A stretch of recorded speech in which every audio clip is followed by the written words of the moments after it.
Hello everyone, সবাইকে আমার এই টিউটোরিয়ালেতে স্বাগতম জানাচ্ছি। আমার টিউটোরিয়ালের অর্থাৎ আমার ভিডিওজের 1 নম্বর স্টেপে আমি টেন্স নিয়ে আলোচনা করেছিলাম।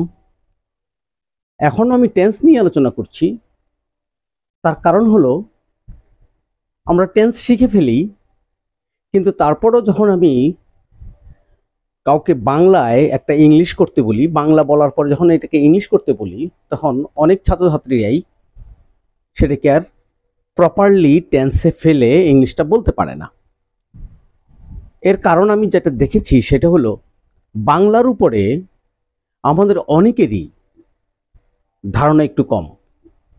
অবলীলায় বলে যাচ্ছি সবার সাথে বাংলা কথাবার্তা, কিন্তু যখনই ইংলিশে টার্ন করতে বলি অথবা কেউ যদি এটাকে ইংলিশে টার্ন করতে চায় তখনই সে বিপদে পড়ে যায়। তার মূল কারণগুলো আমি আজকে তোমাদের সামনে বিশ্লেষণ করব। তার আগে আমরা টেন্সটা শিখে নিই। টেন্সটা দেখো, একেবারে সহজ জিনিস। এখানে টেন্সটা হলো প্রেজেন্ট ফর্ম। আমরা জানি ইংলিশের প্রত্যেকটা ভার্বের 4টা ফর্ম থাকে: present form, past form, ING form যেটা আমরা বানিয়ে নেই, আর পাস্ট পার্টিসিপল ফর্ম। আমরা এটাও জানি যে প্রেজেন্ট ফর্ম দিয়ে আমরা প্রেজেন্ট ইনডিফিনিট টেন্স তৈরি করি, পাস্ট ফর্ম দিয়ে আমরা পাস্ট ইনডিফিনিট টেন্স তৈরি করি, আইএনজি ফর্ম দিয়ে আমরা কন্টিনিউয়াস টেন্সগুলো তৈরি করে থাকি, এবং পাস্ট পার্টিসিপল ফর্ম দিয়ে আমরা পারফেক্ট টেন্স শেষ করে থাকি, তৈরি করে থাকি। পারফেক্ট টেন্সের কাজ হলো কোনো একটা কাজ শেষ করার পরে আমরা ইংলিশ বলার জন্য এই ফরম্যাটটা ব্যবহার করি। চলমান কোনো কাজ বলার জন্য আমরা এই ইংলিশটা ব্যবহার করি, এবং প্রেজেন্ট ইনডিফিনিট বলার জন্য আমরা প্রেজেন্ট ফর্মগুলো ব্যবহার করি, পাস্ট ইনডিফিনিট বলার জন্য আমরা পাস্ট ফর্মগুলো ব্যবহার করি, ফিউচার ইনডিফিনিট বলার জন্য আমরা প্রেজেন্ট ফর্মের সাথে উইল যুক্ত করি, এবং মডেলও যুক্ত হয়: can, could, may, might, must, need to, should, would. এই জিনিসগুলিও আমরা এই প্রেজেন্ট ফর্মের সাথেই বলি। তাহলে আমরা ইংলিশটা বলতে পারি না কেন? বেশিরভাগ ক্ষেত্রেই দেখা যায় কোনো ছাত্রছাত্রীকে যখন টেন্সের স্ট্রাকচার ধরা হয় তখন তারা অবলীলায় টেন্সের স্ট্রাকচারটা বলতে পারে, এবং তাদের এটা বলতে কোনো রকমের বাধা বা বিপত্তির সম্মুখীন হতে হয় না। তাহলে আমরা ইংলিশে দুর্বল এত কেন? তার প্রধান কারণ আমি যেটা দেখেছি আমার শিক্ষকতার জীবনে, যে তারা বাংলার মধ্যে টেন্সটাকে খুঁজে পায় না। বাংলা বাক্য যখন ওদেরকে বলি তখন এই বাংলা বাক্যটাকে ইংলিশে টার্ন করার জন্য তারা সেই বাংলা বাক্যটার মধ্যে কোন টেন্স লুকিয়ে আছে সেটা তারা খুঁজে পায় না। অ্যাজ এ রেজাল্ট ইংলিশটা তাদের ভুল হয়ে যায়। তো আমরা এখন আবার টেন্সে যাচ্ছি এবং বিশদভাবে যাওয়ার চেষ্টা করছি। ভিডিওটা একটু লম্বা হবে, তারপরে একটু ধৈর্য ধরে যদি শোনো তাহলে তোমাদের ভালো লাগবে। দেখো, প্রেজেন্ট ফর্ম দিয়ে আমরা প্রেজেন্ট ইনডিফিনিট করি। প্রেজেন্ট ইনডিফিনিটটা হলো রীতিনীতি, আমাদের অভ্যাস, চিরসত্য কথাগুলো আমরা এই ভার্বগুলো দিয়ে বলি। যেমন সূর্য পূব দিকে উদিত হয়, এটা চিরসত্য। মা প্রতিদিন কোরআন শরীফ আবৃত্তি করেন, মার অভ্যাস সত্য। আমি প্রতিদিন সকালে সামান্য নাস্তা করি, আমার এটা অভ্যাস। সে প্রতিদিন সকালে অনেক ব্যায়াম করে, এটা তার অভ্যাস, এটা তার রীতিনীতির মধ্যে পড়ে যায়। তো এই জিনিসগুলো বলার জন্য আমরা এগুলো বলি। যেমন আমি স্পর্শ করি, আই টাচ। আমি স্পর্শ করি, আই টাচ। আমি পরিষ্কার করি, আই ক্লিন। আমি টুকা দেই, আই নক। আমি ধৌত করি, আমি ধুই, আই ওয়াশ। আমি অধিকার করি, আই হ্যাভ। আমার আছে, আই হ্যাভ, এটা দিয়ে তোমরা শিখেছো। আমি অধিকার করি অর্থে বলতেছি, তার কারণ একটু পরে বুঝবে। আমি হই, আই অ্যাম। আমি করি, আই ডু। তুমি স্পর্শ করো, ইউ টাচ। সে স্পর্শ করে, হি টাচেস। আমরা জানি হি বা শি অর্থাৎ থার্ড পারসন সিঙ্গুলার নাম্বারের ক্ষেত্রে আমরা প্রিন্সিপাল ভার্বের সাথে কখনো কখনো এস আবার কখনো কখনো ইএস যুক্ত করে থাকি। এটা হলো প্রেজেন্ট ইনডেফিনিট। আর আমি শুধুমাত্র প্লাস দিয়ে ইডি দিয়েছি, অর্থাৎ এটি টাচড, ক্লিনড, নকড, ওয়াশড। এইটা বলার কারণ হলো যে আমরা ভার্ব শিখতে গিয়ে একটু বিপদে পড়ি। এই বিপদ থেকে উদ্ধারের জন্য আমি তোমাদেরকে বলছি যে 99% ভার্বের সাথে শুধুমাত্র ইডি, অনেক ক্ষেত্রে ডি, শুধু ডি, এবং অনেক ক্ষেত্রে শুধু টি যুক্ত করে আমরা পাস্ট ফর্ম তৈরি করে থাকি। সো আমি সংক্ষেপে শুধু এটা বলেছি, কখনো কখনো কোনো ভার্বের সাথে ইডি বা টি বা ডি যুক্ত করলে পাস্ট ফর্ম করা যায় না, তখন এদেরকে আলাদাভাবে শিখতে হয়। যেমন হ্যাবের পাস্ট ফর্মটা হলো হ্যাড, অ্যামিজারের পাস্ট ফর্মটা হলো ওয়াজ ওয়্যার, ডু এর পাস্ট ফর্মটা হলো ডিড, এবং এগুলি পুরোটাই হলো একটু একটু পার্থক্য সৃষ্টি করে থাকে। আশা করি তোমরা ধরতে পারছো। এই যে প্রেজেন্ট ফর্ম, পাস্ট ফর্ম, এই পাস্ট ফর্ম দিয়ে পাস্ট ইনডেফিনিট আর আইএনজি যুক্ত করে আমরা এটাকে কন্টিনিউয়াস টেন্স তৈরি করে থাকি। যেমন আমি স্পর্শ করছি, আই এম টাচিং, সে স্পর্শ করছে, হি ইজ টাচিং, তুমি পরিষ্কার করতেছো, ইউ আর ক্লিনিং, তুমি টোকা দিচ্ছ, ইউ আর নকিং। আবার এটা প্রেজেন্ট কন্টিনিউয়াস। পাস্ট কন্টিনিউয়াস বলতে গেলে আমরা বলি she was washing her clothes, সে তার কাপড়গুলো ধৌত করছিল, she was cleaning her room, সে তার রুম পরিষ্কার করছিল। এটা প্রেজেন্ট কন্টিনিউয়াস, এটা পাস্ট কন্টিনিউয়াস। এবং আমরা কাজটা শেষ করার পরে হ্যাভ হ্যাজ দিয়ে আমরা পাস্ট পার্টিসিপল ব্যবহার করি। যেমন তুমি স্পর্শ করেছো এই তারটি, you have touched this wire, WIRE, wire মানে তার। She has cleaned her room, সে তার রুম পরিষ্কার করেছে, পরিষ্কার করা কাজটা তার শেষ। I have washed my guitar, আমি আমার গিটারটাকে ধুয়েছি, পরিষ্কার করেছি বলা সুন্দর ছিল। I have cleaned my guitar, আমি আমার গিটারটাকে পরিষ্কার করেছি। ওয়াশ সাধারণত ধৌতের ক্ষেত্রে ব্যবহৃত হয়, পানি ব্যবহার করা হয়, সুতরাং গিটারকে তো আর পানি দিয়ে ধোয়া যাবে না, আই এম সরি। সো এটা পাস্ট পারফেক্ট। পাস্ট পারফেক্টের ঘটনা তোমরা আমার ভিডিওতে পাবে। পাস্ট পারফেক্টের মূল কাজটা হলো যে কাজটা অতীতে শেষ হয়ে গিয়েছিল, সেটাকে আমরা হ্যাড দিয়ে বলে থাকি। এইটার ব্যবহার আইএলসে এবং স্পোকেনে বা সাধারণ ইংলিশে অনেকটাই কম। তারপরেও আমি আমার ভিডিওতে পাস্ট পারফেক্ট এবং পাস্ট ইনডিফিনিট টেন্সের উপরে আলোচনা করেছি। তোমরা যদি আমার ভিডিওজের স্টেপ 1 থেকে নিয়ে স্টেপ 155 পর্যন্ত সিরিয়াল অনুযায়ী দেখো, তাহলে তোমরা ইংলিশের অনেক গোপনের রহস্য ভেদ করতে পারবে। সো আমরা লক্ষ্য করে দেখলাম যে স্পর্শ করেছিলাম। এখন আমরা শিখব ভবিষ্যতে। আমি স্পর্শ করব, আই উইল টাচ। তুমি পরিষ্কার করবে, ইউ উইল ক্লিন। সে টোকা দিবে, হি উইল নক। আশা করি তোমরা ফিউচার ইনডেফিনিট বুঝতে পারছো এবং টেন্সের উপরে তোমাদের তেমন কোনো সমস্যা দেখতে পাচ্ছি না। তাহলে সমস্যাটা কোথায়? কেন আমরা ইংলিশটাকে ভালোভাবে বুঝি না? ইংলিশটাকে ভালোভাবে বুঝি না এই কথাটা একেবারেই মিথ্যা। ইংলিশটা আমরা ভালোভাবেই বুঝি, কিন্তু যখন বাংলা দিয়ে আমরা ইংলিশটাকে ভাবি তখনই আমরা একটা ভুল করে ফেলি। এই ভুলগুলোর থেকে উত্তরণের জন্য আমি তোমাদেরকে একটা টিপস দিচ্ছি। দেখো, ক্রিয়াপদে বা ভার্বে যদি এক্সট্রা ল বা ব পাও, ইতে বা ইয়া পাও, তখনই বুঝতে পারবে কোনটা কোন টেন্স। আমি যদি বলি আমি ঘরটি পরিষ্কার করি, এই যে পরিষ্কার করা কথাটি ভার্ব অর্থাৎ ক্রিয়াপদ অর্থাৎ মূল কাজ।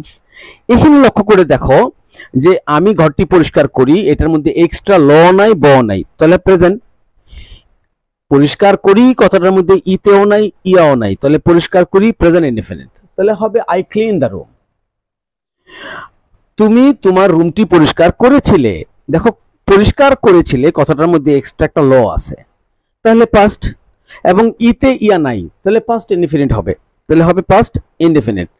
তাহলে তুমি পরিষ্কার করেছিলে, ইউ ক্লিনড ইউর রুম। এই যে ব্যাপারগুলো যদি বাংলায় এই জিনিসগুলো পাও, সে তার কাপড়গুলো ধৌত করবে, তাহলে হবে ব আছে এক্সট্রা, তাহলে হবে ফিউচার ইনডিফিনিট, ইতেও নাই ইয়াও নাই, শুধু পরিষ্কার করবে, এক্সট্রা ব আছে, এক্সট্রা ব আছে, তাহলে he will clean his room, সে তার রুমটি পরিষ্কার করবে। যদি ইতে থাকে বা ইয়া থাকে তাহলে টেন্সটা আলাদা হবে। যেমন সে সবকিছু স্পর্শ করছে, কথাটা চলিত ভাষা, এটাকে যদি আমরা সাধু ভাষায় ধরি তাহলে হবে সে সব কিছু স্পর্শ করতেছে, করিতেছে, ইতে কথাটা আছে, এবং লব নাই, তাহলে হবে পরিষ্কার করিতেছে, করিতেছে কথাটার মধ্যে ল এবং ব নাই, তাহলে অবশ্যই প্রেজেন্ট কন্টিনিউয়াস। তাহলে হবে হি ইজ ক্লিনিং এভরিথিং, সে সব কিছু পরিষ্কার করছে। আবার সে তার কাপড় ধুইতেছিল, ধুইতে, ইতে ছিল ল, কাপড় ধুইতেছিল কথাটার মধ্যে, ধৌত করতেছিল কথাটার মধ্যে ইতে আছে এবং ল আছে, ইতে ছিল ল, তাহলে হবে পাস্ট কন্টিনিউয়াস। হি ওয়াজ ওয়াশিং হিজ ক্লোথস, সে তার কাপড় পরিষ্কার করতেছিল। এই প্রেজেন্ট কন্টিনিউয়াস এবং পাস্ট কন্টিনিউয়াস দেখানোর পরে আমি ফিউচার কন্টিনিউয়াসটা দেখাইনি, কারণ এইটার ব্যবহার আমাদের খুব বেশি একটা নাই। তারপরেও যারা প্রো লেভেলের ইংলিশটা শিখতে চাচ্ছ তাদের জন্য আমি আমার ভিডিওতে অবশ্যই ফিউচার কন্টিনিউয়াসের অর্থাৎ কন্টিনিউয়াসের ঘরের উপরে বিষয় আলোচনা করেছি। আজকের আলোচনাটা বেসিকলি বাংলা এবং ইংলিশ নিয়ে। আমরা টেন্স ধরতে পারি কিন্তু আমরা বাংলা থেকে ইংলিশ করতে পারি না কেন, তার একটা উদাহরণ, তার একটা কারণ আমি এখানে দেখানোর চেষ্টা করতেছি। সে আমাকে টুকা দিয়েছে, টুকা দিয়া, ইয়া, ইয়া, টুকা দিয়াছে, কাজটা শেষ, এবং ইয়া কতটাও আছে, এবং টোকা দিয়েছে কতটার মধ্যে ল এবং ব নাই, তাহলে অবশ্যই present perfect. He has knocked me, সে আমাকে টুকা দিয়েছে, সে সব কিছু পরিষ্কার করেছে, করিয়াছে, করিয়াছে, পরিষ্কার করিয়াছে, করিয়াছে, করিয়াছে, পরিষ্কার করিয়াছে কথাটার মধ্যে ল নাই, ব নাই, সুতরাং present perfect. He has cleaned everything. আশা করি বুঝতে পারছো যে ইংলিশ এবং বাংলার সাথে তোমরা যদি নক করো তাহলে তোমরা এই ঘরটা যদি ফলো করো যে ক্রিয়াপদে কিংবা ভার্বে যে যদি এক্সট্রা ল থাকে তাহলে অতীত, এক্সট্রা ব থাকলে ফিউচার, এক্সট্রা ইতে কথা থাকলে কন্টিনিউয়াস, এক্সট্রা ইয়া কথা থাকলে, ইয়া এক্সট্রা থাকবে না, এটা ইয়া কথাটা এমনিতেই থাকবে, ইতে কথাটাও এমনিতেই কন্টিনিউয়াস টেন্সে থাকবে। তোমরা একটু বাংলা লেখো, 20-25টা বাংলা লেখো, সহজ সহজ ছোট ছোট বাংলা লেখো, এবং এদের মধ্যে এগুলো খুঁজে বের করার পরে দেখবে তোমাদের টেন্সটা ধরতে কোনো অসুবিধা হচ্ছে না। এখন মনে রাখতে হবে আমরা যদি বাক্যগুলোকে নাবোধক করতে যাই তখন আরেকটা জিনিস মনে রাখবে, সেটা হলো আমরা অতীতের ক্ষেত্রে নাই বা নি বলি এবং পারফেক্ট টেন্সের ক্ষেত্রেও নাই বা নি বলি। যেমন সে আমাকে সাহায্য করেনি বলি হি ডিড নট হেল্প মি, যদিও এখানে হেল্প কথাটা লেখা নাই। সে বাড়িটি পরিষ্কার করেনি, first indefinite. He did not clean the house, সে বাড়িটি পরিষ্কার করেনি।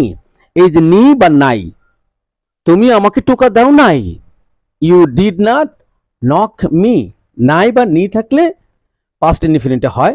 আবার প্রেজেন্ট পারফেক্টেও নাই বা নি দিয়ে আমরা নেগেটিভ বলে থাকি, যেমন তুমি আমাকে স্পর্শ করনি, you have not touched me, সে বাড়িটা পরিষ্কার করে নাই, he has not cleaned the house.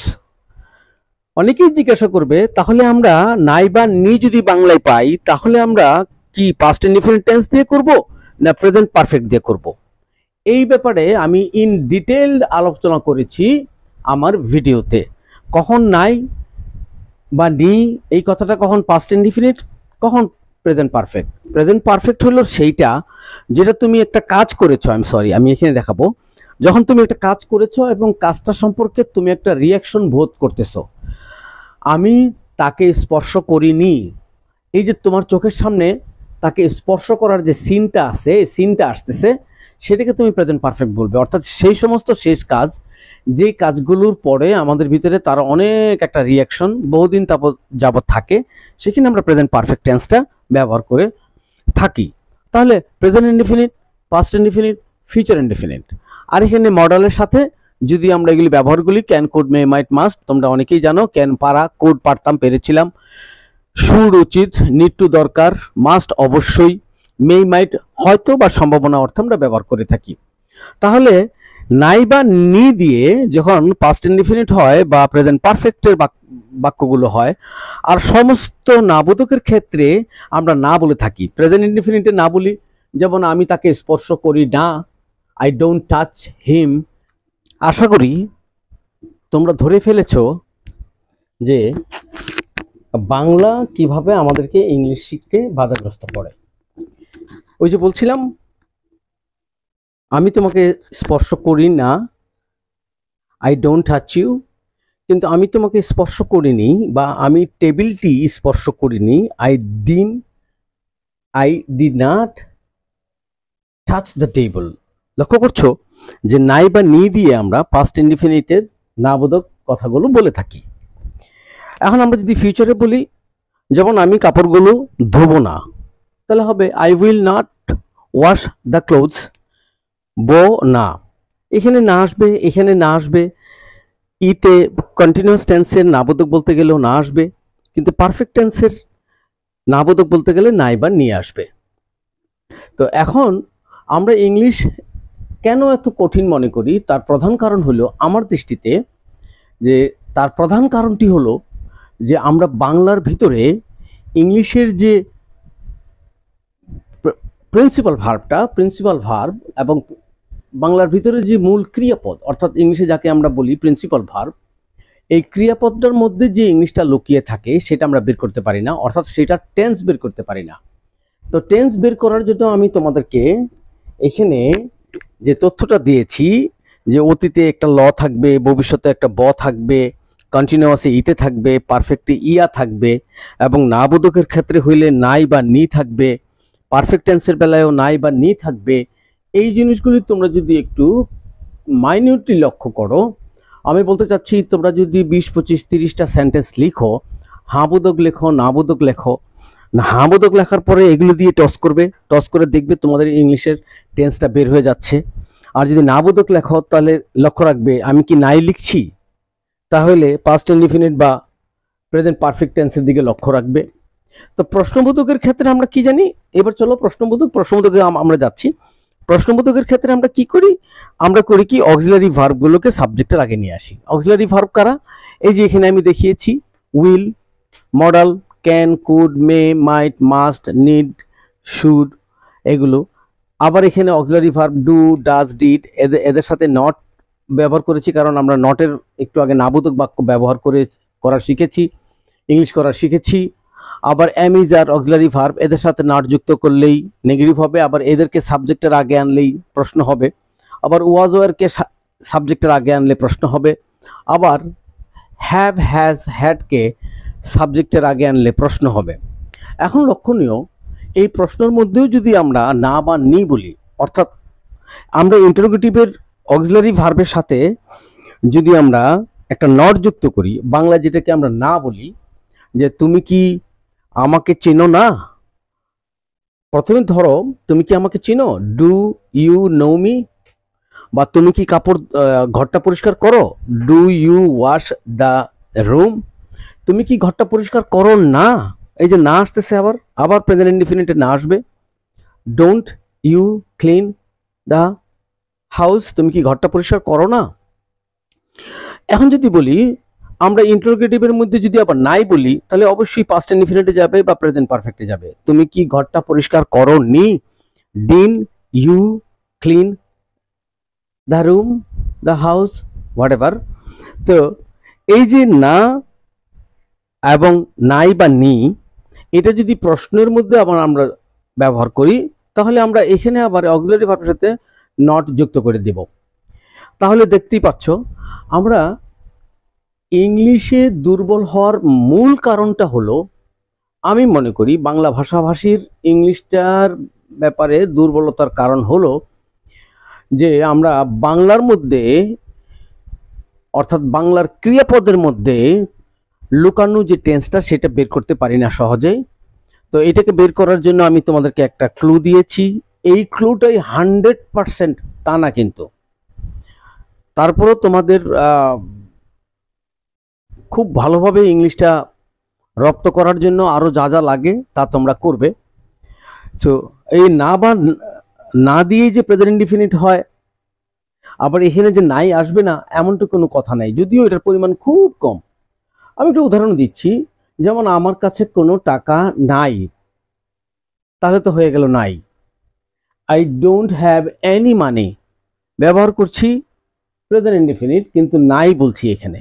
আমার কাছে কোনো টাকা নাই, I don't have any money. আশা করি তোমরা সবাই বুঝতে পারছো। এই হ্যাভ কথাটার সাথে যখন আমরা না বোধক বলি, তখন আমরা আবার ঠিকই নাই কথাটা ব্যবহার করে ফেলছি। আবার দেখো, যদি আমরা পাস্ট ইনডিফিনিটে যাই, আমরা যদি পাস্ট ইনডিফিনিটে নাই বলতে শিখেছি, আবার যদি বলি আমার কাছে কোনো টাকাই ছিল না, দেখো এবার এই না কথাটা আবার ঠিকই হ্যাভের সাথে যুক্ত করতে হচ্ছে, এবং সেটা পাস্ট ইনডিফিনিট। আমার কাছে কোনো টাকা ছিল না, এখানে তো নাই ব্যবহার করা হয়নি। সুতরাং আমি পার্সোনাল সতর্কতা অবলম্বন করার জন্য আপনাদেরকে বলছি, বেসিকলি এই না নি এইটা মনে রাখলে বহুদূর তোমরা এগিয়ে যেতে পারবে।